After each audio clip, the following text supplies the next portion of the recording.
Welcome back to Wind Waker, the game that's grand finale begins with all of the bad guys disappearing from the Forbidden Fortress and a boat telling you, hey, remember those Triforce charts you thought were just a side quest? Yeah, just kidding. You should probably start searching for those zesty cheese Doritos. Wait a minute, Triumph Forks? That sounds way too optimistic and victorious for a millennial like me. Do you think I could get some depression spoons instead? Can't go fighting evil on an empty stomach? What do you think I've been doing this entire game, dude? Why do you think I'm so invested in getting these sweet chili heat Tostitos? Spider-Man, Spider-Man, there's been 3 whole movies since my last episode. Shout out to this random moblin boat that's wasting tons of ammunition trying to prevent me from getting the $7 on top of this cliff. Come on, dude, just let me live a little. So, is the implication that all of these massive grottos are actually like deep under the ocean floor? Because there's no way this whole combat arena is fitting inside the itty bitty towers we were just climbing outdoors. So I'm sorry, that's just a little bit too much underwater claustrophobia for me.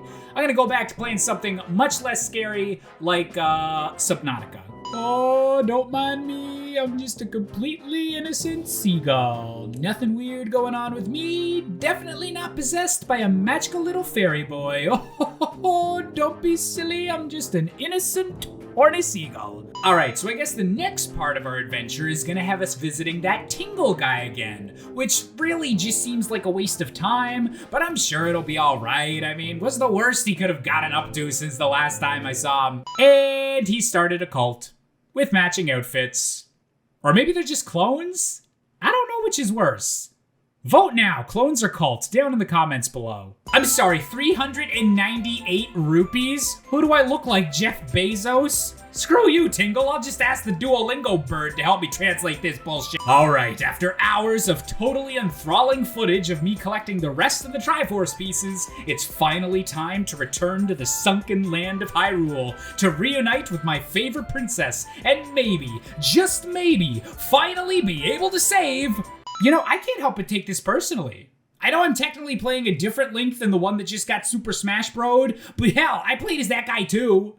Twice. And there goes the princess. Although she appears to have been replaced by a deep, foreboding, disembodied, sexy voice, so, improvement?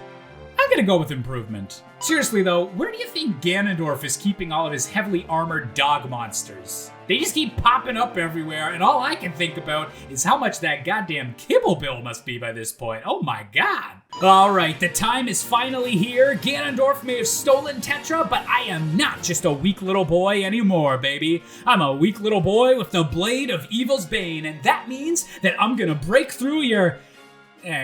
Crap, I think I did that like 2 meters too early. Let me just get a little bit closer. Da-na-na-na! You broke the bane of speedrunners everywhere. A brightly lit green field, some small flying spinny enemies. Yup, this place just needs an owl that won't shut up and it'll properly be Hyrule. You know, as a kid, I always got bummed out that we only really got to see this one little area of what Hyrule looked like past the barrier that was blocking you for most of the game. And while I totally understand that it would have been way too big an investment to make a larger playable Hyrule underneath the ocean, come on, developers, how dare you not double your workload just to satisfy 10-year-old Josh's game design dreams? How could you? You call this a tower, Ganon? This looks like Dodongo's Cavern after a busy Friday. Don't you try and act fancier than you are. So, can anybody tell me what Instagram filter is being used on these rehashed boss fights? I just think it'd be a lot more fitting for, you know, selfies, or pictures of pub food. Or maybe some selfies with a picture of pub food. Well, I'll be damned, they just don't make them boss battle health bars like they used to, I swear, dang gum. Play once again with me, a tennis match. Oh, I'm sorry, is it bad manners to sing along to your own ancient parody song? Da-na-na-na, you gotta,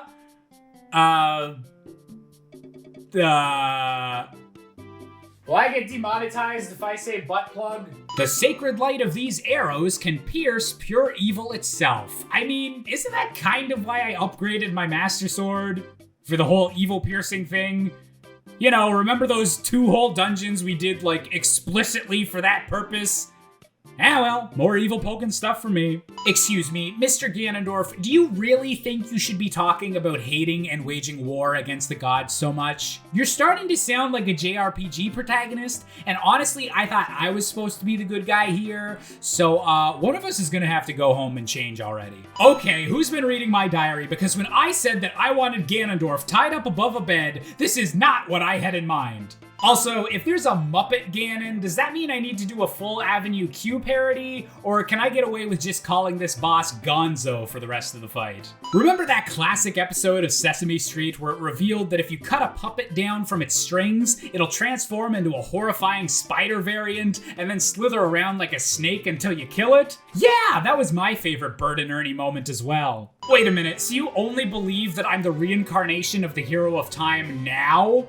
I go through multiple dungeons, literally reassemble a third of the Triforce, and the thing that finally convinced you was that I knew how to cut down some puppet strings?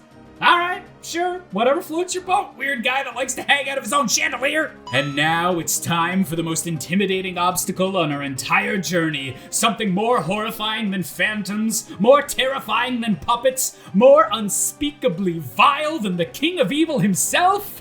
Required upper body strength. Seriously though, he's f***ing ripped, boy. Alright, this game is just getting too unrealistic. A type of pot that has you waking up somewhere else? Totally not a thing. Unless you get the munchies first. You know, if I'm ever lucky enough to become some fancy-ass millionaire, the first thing, and I mean the very first thing that I'm gonna do with that cash is hire someone to animate the Wind Waker Ganondorf model climbing his way through this entire back half of the dungeon, because man, that would be some intense daddy parkour.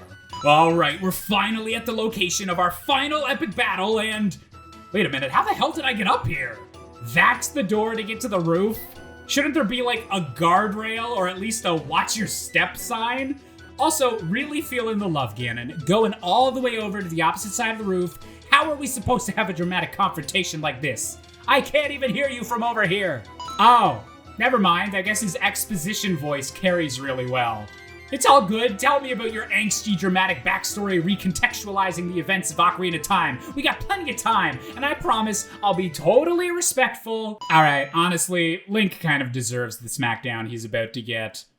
Don't make faces at people's tragic origin stories. So I guess Ganondorf's motivation for wanting the Triforce all these years has been because he envied the natural blessings that Hyrule seemed to enjoy and wanted to help the Gerudo people. But given all the death and destruction and locking people away in the Sacred Realm that's happened because of that, I kinda gotta say... Cool motive, still murder. Okay, epic sword fight feels like it's gonna be imminent, but it's all good. I've only got one chance to defend the last Triforce piece Ganondorf needs, and I think that if I just fight hard enough, I'll be able to beat... Oh wait, I forgot. I'm 12. So 1, how the heck did I expect to win that fight? And 2, why are you making that face while punching a 12-year-old? Aw man, no, don't take my Triforce piece. Do you know how many fish and middle-aged dudes in spandex I had to bribe just to reassemble that thing? Oh no, it finally happened. For the first time in Zelda lore, he finally got the zesty nacho and sweet chili heat flavors all at the same time. Oh, for the love of... Ganondorf, we literally just stopped having the hole in the ozone layer be a problem, and you want to do what now? Okay, we're just gonna slow things down for a second, wipe everything off screen, and let's just talk for a minute about some of our favorite oh snap moments in all of pop culture, just for no specific reason. So we got Captain America picking up Mjolnir. That was pretty epic, not gonna lie, you know, Avengers Endgame, all that. And then, that one part in Halo 2 where Master Chief's all like, to give the Covenant back their bomb. That was pretty freaking rad, that was pretty good. But in all seriousness though, I just wanted to casually bring those up because none of them can even possibly compare to the sheer badassery of old daddy King Hyrule literally slapping the ass of the Triforce while Ganondorf is in the middle of trying to tell the gods what he wishes for. The mic has been dropped, the gauntlet has been thrown, it is time for WrestleMania Hyrule Edition, Daddy's Gone Wild. So, not to judge you too harshly, Mr. Sexy King, sir, but, you wished for hope, and now the ocean's kind of raining down on us, and the bad guy is chuckling to himself, and, I just want to make sure we're both on the same page as to what hope means, because this is starting to look like the most depressing album cover ever. Yeah, Zelda, let's just make fun of the guy who just had all of his hopes and dreams crushed, and probably lost any reservations he had about murdering some children. This is obviously the perfect time for name calling. Ooh, I don't know, like $1.50? Okay, so apparently we're not getting a daddy versus daddy fight after all. Actually, where the heck did the king even go anyways? Hey, sexy boat guy!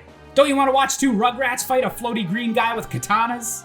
You know, it is a little odd that your primary method of getting around Ganondorf's defenses without Tetra's help is just to slap him on the butt. Whatever happened to the good old days of being able to grab a guy and throw him off the arena into some explosives, huh? Okay, video game, when you said we had light arrows now, I thought you meant some crazy, evil-destroying super weapon, not a frickin' taser. Although, honestly, the taser's working. Good job, taser arrows! Not good, taser arrows, not good! Okay, we need a new word for the exact level of disrespect required to pause in front of your opponent, put away your weapon, and then just backhand a 12-year-old. I believe the Germans refer to it as f***ing erect. Is it too much to hope that this guy's sleeves just soak up enough water that he won't be able to move anymore? Seriously, those things are such big-ass sails the King of Red Lions would look like a canoe on the ocean next to them. Distract him? Alright, Zelda, I see what you're saying. We'll trick Ganondorf into being distracted, and then Alright, I've heard of something living in someone's head rent-free, but this is getting ridiculous. Thank you. You finally got that itchy spot that flares up during ragweed season. Seriously though, did they need to make turned into a stone pedestal Ganondorf so gosh darn thick? Listen to you? Excuse me, why on earth would we listen to you after you just disappeared from the battlefield right after provoking the final boss? You couldn't at least have tried throwing your crown at him, King K. Rool style? Now quickly, children, one of us must get a victory royale before the storm closes in even more and we get sent back to the battle bus. Yeah, Zelda, you're right. That's a fantastic idea. Nothing bad has ever happened as a result of someone trying to find and settle a new kingdom on a new continent. Not even once in the whole history of history. Look, I know this is supposed to be a big, epic, emotional finale for one of the greatest storylines in the entire Zelda franchise, but this isn't setting us up for a surprise final water temple, is it? And thus, our epic adventure to become the Waker of Winds has come to a close. And as I put the finishing touches on a video that's taken me nearly 4 years to feel confident making, I'm really starting to appreciate this game in a brand new way. Finding a balance between a vibrant new art style and the ocean theming with the classic 3D Zelda style we'd come to expect from Ocarina of Time and Majora's Mask, this game had a difficult balancing act to maintain, and all of the weirdness that I lovingly poke fun at can be seen as an example of just how ambitious and creative and weird this game truly is. And I guess when it comes to this series, I'm personally left in a very similar predicament to Link and Zelda. I'm not exactly sure what the future holds, but I'm gonna try to be hopeful about it. And on that note, see you all in 2026 for 64 Things Wrong with a Twink to the Past!